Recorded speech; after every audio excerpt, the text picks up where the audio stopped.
সুপ্রিয় দর্শক, কেমন আছেন সবাই? আশা করছি ভালো আছেন।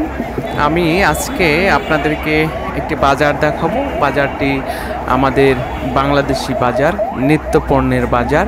এখানে আমরা আসলে প্রতিনিয়ত এখানেই এসে থাকি, এই বাজারে বাজার করে থাকি, আমাদের নিত্যদিনের জিনিসপত্র কিনে থাকি এবং বাজার আমাদের অত্যন্ত গুরুত্বপূর্ণ একটি জায়গা। এই বাজার আমাদের যে নিত্যপণ্য, আমাদের যে নিত্যদিনের যে প্রয়োজনীয় জিনিসপত্র, সেগুলো আমরা এখান থেকে পেয়ে থাকি, আমরা কিনে থাকি। আমি আমার ইউটিউব লাইভে আমি কখনো এরকম বাজার নিয়ে ভিডিও তৈরি করিনি, আজকেই প্রথম এসেছি এবং বাজার দেখে ভিডিও তৈরি করার ইচ্ছা জেগেছে।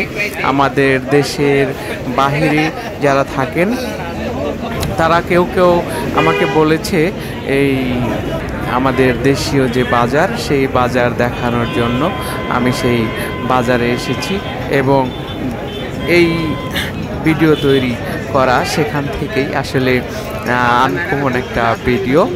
আমাদের নিত্যদিনের জীবনে অন্যতম গুরুত্বপূর্ণ এক স্থান, একটা জায়গা, সেটা হলো আমাদের নিকটবর্তী বাজার। ব্যস্ত বাজারে প্রতিদিন হাজার হাজার মানুষের আসা যাওয়া আপনারা জানেন এবং দেখে থাকবেন। এদের মধ্যে কেউ ক্রেতা এবং কেউ বিক্রেতা। ক্রেতা হোক আর বা বিক্রেতা, উভয়ের কাছে বাজারের গুরুত্ব অপরিসীম। অবশ্য এই বাজারের কথা ভাবার অবকাশ কারোরই নাই, সেটা অবশ্য জানি। আমরা বাজারে আসি এবং যাই, কিন্তু বাজার নিয়ে আসলে আমাদের কোনো মাতামাতি নেই। তবে যদি ধর্মীয় দৃষ্টিতে যান, ইসলামিক দৃষ্টিতে, তাহলে হাদিসের ভাষ্যমতে আল্লাহর কাছে সবচেয়ে নিকৃষ্টতম জায়গা হলো বাজার। কেননা বাজার মানুষকে আল্লাহর জিকির ও ইবাদত থেকে ভুলিয়ে রাখে। মানুষের অধিক দুনিয়া প্রীতির কারণে বাজারগুলো হয়ে উঠেছে ধোঁকা, প্রবঞ্চনা, মিথ্যাচার ও বিশ্বাসঘাতকতা প্রভৃতি পাপাচারের স্থান। পাশাপাশি পর্দার লঙ্ঘন তো আছেই। তাই বলে কি আসলে বাজারে যাওয়া নিষেধ? না, তাই বলে বাজারে যাওয়া নিষেধ না। বাজারের যেতেই হবে, আমাদের নিত্য প্রয়োজনীয় জিনিসপত্র কিনতেই হবে।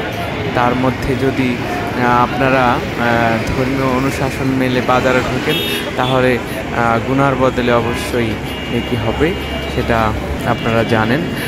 আর আমাদের দেশের যে নিত্যপণ্যের যে বাজার, সে বাজারের যে আগুন বরাবর দাম, সেটা তো জানেনই, সেটা অনেকেই জেনে থাকবেন যে মাঝে মাঝে পেঁয়াজের দাম আকাশচুম্বী হয়ে যায়। এটা আসলে যে মজুতদার, যারা ব্যবসায়ী আছেন, যারা পাইকারি মহাজন, তারা আসলে মজুতদার। সেই মজুতদারদের কারণেই এরকম বাজারে আকাশচুম্বী দাম কমে এবং বেড়ে থাকে। সুপ্রিয় দর্শক, এই রাস্তার পাশে যে বাজার, সেই বাজার আপনাদেরকে দেখালাম। আসলে বাজার নিয়ে আমার কোনো এরকম ভিডিও বানানোর কোনো অভিজ্ঞতা ছিল না, তবে ভালো লেগেছে এরকম একটা ভিডিও তৈরি করে।